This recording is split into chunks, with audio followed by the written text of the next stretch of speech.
Welcome back for another deep dive. This time, we're heading to ancient Egypt to explore their beliefs about the afterlife. Very cool. And we've got some amazing source material to work with. Oh. Excerpts from, get this, the Papyrus of Ani. Wow. Translated in 1913 by E.A. Wallace Budge. Okay. Yeah, I know that one. Now, this papyrus is just one example of what's called the, you guessed it, Book of the Dead. That's right, and it's not really a book like we think of it today. It's Wow. more of a collection of spells and prayers. Okay, so like a spiritual guidebook of sorts. Exactly. A guidebook to help someone navigate the afterlife. A guidebook for the afterlife. I love it. Yeah. So was this Papyrus of Ani a one-of-a-kind thing? Well, no, actually, there were many different versions of the Book of the Dead. Think of it like different editions, evolving over time. I see. The Papyrus of Ani is specifically from what's called the Theban recension, Okay. which was the version used in Ani's hometown, Thebes. Gotcha. And get this, sections of these texts have been found on tombs as old as the Old Kingdom. Wow. We're talking over 2,000 years BCE. That's ancient. So what would this Book of the Dead have told someone like Ani about the afterlife? What kind of journey was he expecting? It was a perilous one for sure. He was looking at a journey through the Tuat, the Egyptian underworld, a realm full of danger. Okay, so like not exactly a walk in the park? No, not at all. Imagine a labyrinth of different regions called Ats, each with its own unique challenges and terrifying guardians. Ooh, so like levels in a video game. Kind of.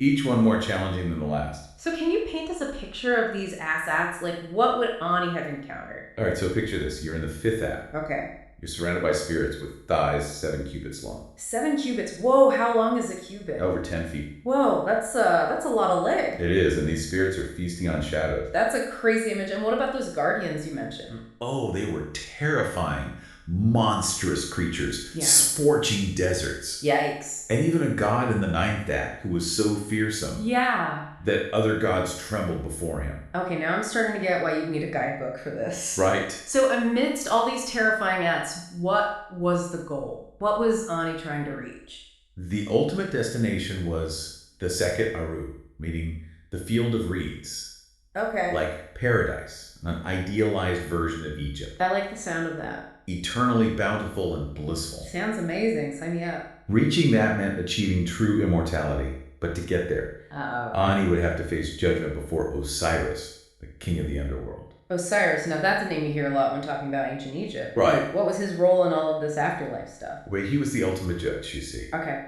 He decided whether a person was worthy of eternal life. And that was based on? The deeds they committed during their earthly life. Oh, so like a cosmic report card. You could say that, yeah. So what if they weren't deemed worthy? Did they get sent to those shadow-eating giants with the crazy long legs? Not quite. The ancient Egyptians didn't actually believe in eternal damnation. Yeah. Those who failed the test faced a second death. So what was that like? Complete oblivion. Wow. So was paradise or nothingness? Talk about high stakes. Yeah, the stakes were very high. I can see why you'd want to be on Osiris's good side. Absolutely. So how did this judgment work? Was it like, I don't know, a celestial courtroom? More along the lines of a cosmic weigh-in. Okay, I'm intrigued. Go on. Okay, picture this. You're led by Anubis. Anubis, the jackal-headed god. The one and only. Okay. He leads you to a giant set of scales. Go on. On one side is your heart, symbolizing your conscience. Right. And on the other side is a feather, representing Matt, truth, and justice. I love how visual this is. I can practically see it happening. It's a powerful image, and all this is happening while Thoth, The ibis-headed god of writing. yes, Thoth is there meticulously recording the results. Yeah. So you're saying they kept very detailed records. Apparently so. So if your heart balances with the feather, you're good to go. That's right, you are deemed worthy. But if it doesn't, Well, that's where Amit comes in. Amit. Who's another one of those terrifying guardians? Let's just say you wouldn't want to run into her. They called her the Devourer of Souls. Oh, that sounds lovely. Picture a creature with the head of a crocodile, the body of a lion, and the hindquarters of a hippopotamus. Oh my god, that's a lot to take in. Yeah, not a pretty picture. Okay, so best case scenario, Annie passes the test, avoids being devoured, and makes it to the field of reeds. Does he just get to, like, kick back and relax for all eternity? It wasn't just about resting, it was about transformation. Oh. The deceased could take on new forms in the afterlife. What, like a ghost or something? Not quite. Imagine soaring like a bird, becoming one with the Nile, or even merging with the essence of the gods themselves. So it wasn't just about continuing their old life, but like evolving into something greater, something connected to the universe. Exactly. And it all connects back to this incredible understanding of the soul they had. Right, the whole Ka and Ba thing, that always comes up. It does, doesn't it? Can you walk us through that a bit? Sure. So the Ka was like a person's life force, their vital energy. Okay. Sustained by offerings from the living. So they had to be kept fed, even in the afterlife. Kind of. Think of it as a sort of double that needed constant care. Interesting. And the Ba, often depicted as a bird with a human head.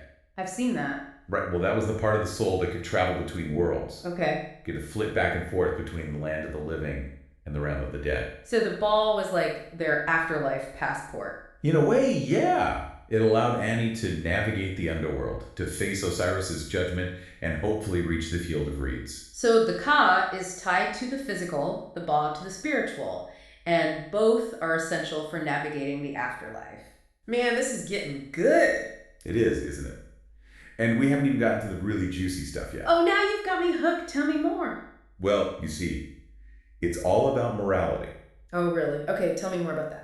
The ancient Egyptians, you see, it wasn't enough for them to just go through the motions of this whole afterlife journey. So it wasn't just about getting to the field of reeds, they had to prove themselves. Exactly. They had to prove their worthiness. Worthiness in terms of what? Living a life in accordance with Ma'at. Ma'at. There's that word again. What exactly does that mean? It's a big one. It's truth, justice, cosmic order. Cosmic order.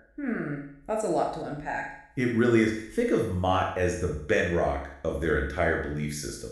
Oh, okay. It's like the glue holding everything together, ensuring balance and harmony in the universe. Wow, that sounds pretty important. It was, essential even. And living in accordance with Ma'at, well, that meant actively upholding those values. So like being honest and just. Exactly. And contributing to the good of society as a whole. So it's not just about avoiding bad stuff, but doing good, being proactive. Yes, exactly. So how did this Ma'at thing play out in the afterlife? Did it affect their journey? Well, remember that whole weighing of the heart ceremony we talked about? Oh yeah, with the scales. That's the one. Well, that was like the ultimate Ma'at test. So Your heart, representing your conscience and actions in life. right. It was literally weighed against the feather of Ma'at. Okay, so if your heart was lighter than a feather, you were good. Pretty much. That meant you were aligned with Ma'at and worthy of eternal bliss in the field of reeds. And if not?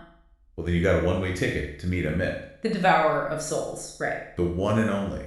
So you could see why they were so focused on living a righteous life. It wasn't about pleasing some distant god. It was about contributing to this cosmic order, this Ma'at. That's exactly it. But okay, so here's something I've been wondering about.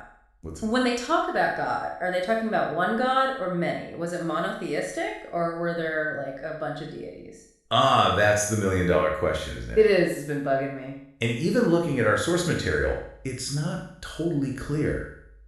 Real? It seems to point in both directions. So even back then, it was a bit of a mystery. You could say that, so it's not as simple as saying ancient Egyptians were polytheistic or they were monotheistic. Because it was a bit of both. It seems so. Their understanding of the divine was nuanced. It's not black and white. Right. And it evolved over time, too. Oh, interesting. Tell me more about that. Well, they had this concept of the Ennead. What's that? 9 gods believed to have sprung from the creator god, Adam. So like a divine family? Kind of. And Osiris, the god of the underworld, he was part of this Ennead. As was Ra, the sun god. Exactly. So we've already got 10 gods right there. Yeah, it's a lot of gods. And that's just the beginning. The Egyptians recognized a whole pantheon of deities, each with their own roles and domains. Wow. Gods of the sky, the earth, the Nile, even gods for specific animals. That's a lot to keep track of. Was it like a free-for-all with everyone worshiping whoever they wanted? Not really. There was a hierarchy. Some gods considered more powerful or important than others. Okay. And their relationships were complex, myths and stories weaving them together. So it's not just how many gods they had, but how they understood them. And how they all connected, yeah. So amidst all these gods and beliefs, what was life like for someone like Ani on a day-to-day basis? Well, we know Ani was a scribe. A scribe? What did that involve? A very respected position back then. He was responsible for recording important documents, religious texts, personal correspondence. So like an ancient administrative assistant. Haha, kind of, but with a more spiritual element to his work. That's cool. And his wife, Tutu. Yeah, what about her? She was a singing woman of Amen. What does that mean? It means she served in the temple, chanting hymns, participating in rituals. So both Ani and Tutu were pretty involved in the religious life of their community. Deeply involved. Mm-hmm. And you can see it reflected in the papyrus itself. How? It wasn't just a book of generic spells. It was tailored to Ani's personal needs and anxieties about the afterlife. He was like his own personal cheat sheet. In a way, yeah, it gives us a glimpse into his hopes and fears, his desires for a smooth journey through the underworld. That's amazing. It's like we're getting to know him as a person. Exactly. And that's what makes these ancient texts so fascinating. We're not just learning about abstract beliefs, but about real people, their journeys through life and death. Speaking of journeys, let's talk about the afterlife itself. What happened right after death? Well, they believe the journey began with separating the soul from the body. Oh, so like the soul leaving the body. Yes, the ball, that bird-like soul we talked about, it would fly away from the body. The ka stayed behind. The ka lingered near the tomb, sustained by those offerings from the living. So the soul wasn't trapped in the body after death? Not at all. The ball was free to roam, but it still needed to return to the body sometimes. Oh, why is that? Which is why mummification was so important. Oh, right. To preserve the body? Exactly. It acted like a home base for the ba. So the tomb wasn't just a tomb, it was a place for the soul to come back to. Exactly. A continuation of life. A place where the ka could be sustained and the ba could return. And that's where the Book of the Dead comes in handy. It does. It's filled with spells and prayers to help navigate the underworld and ensure the ba reaches the field of reeds.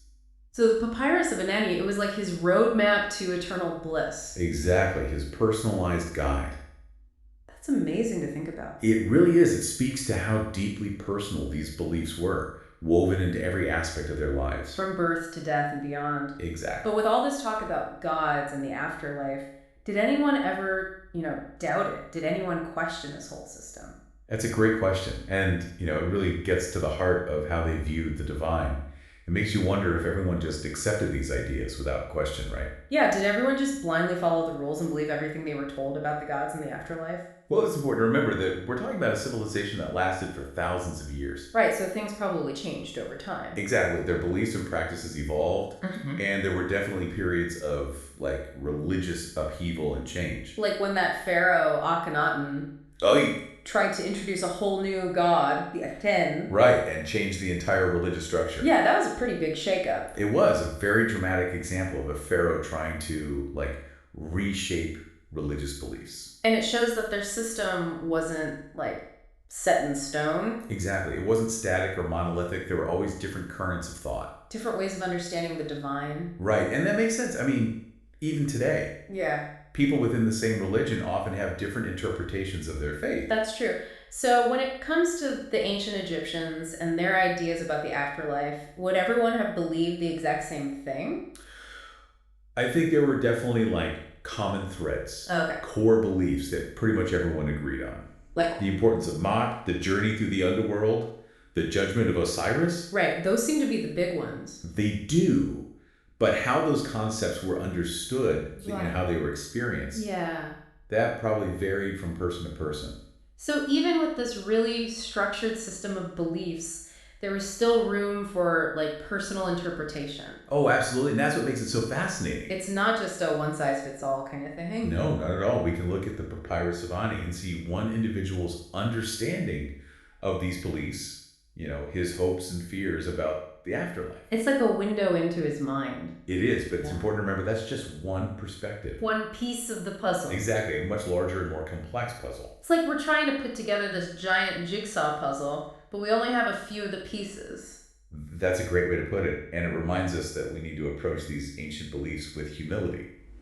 Not try to force them into our own understanding. Right, we can't impose our modern perspectives or try to put them into neat little categories. We have to try to see the world through their eyes. Exactly. Listen to what they were trying to tell us. Through their texts, their art, their rituals. It's about trying to understand their worldview, their way of making sense of life and death. Even if it's totally different from our own. Exactly. And, that understanding can actually enrich our own lives. Really? even thousands of years later. I think so. The questions that the ancient Egyptians were asking about morality, the meaning of life, what happens after we die, Yeah. these are questions that humans have been grappling with forever. They are pretty universal questions. They are, and their answers, even if they seem strange to us, can offer valuable insights. So by exploring these ancient beliefs, we're not just learning about history, we're learning about ourselves. Exactly, and about the things that connect us across time and culture. Well said. It seems we've reached the end of our deep dive into the ancient Egyptian afterlife. Any parting words for our listeners before we wrap up? I would just encourage everyone to keep exploring, keep asking questions. Don't be afraid to delve into the mystery. Exactly. Don't let the strangeness or complexity of these beliefs scare you away. It can be a lot to take in. It can, but just dive in, read the text, look at the art, let yourself be transported. And you might be surprised by what you find. You might discover something new, not just about the ancient Egyptians, but about yourself. That's great advice. Maybe by exploring these ancient mysteries, we can gain a new perspective on our own lives, our own beliefs, our own place in this vast and mysterious universe. Absolutely. The journey of discovery is never truly over. Thank you for joining us on this deep dive into ancient Egyptian beliefs. Until next time, keep exploring.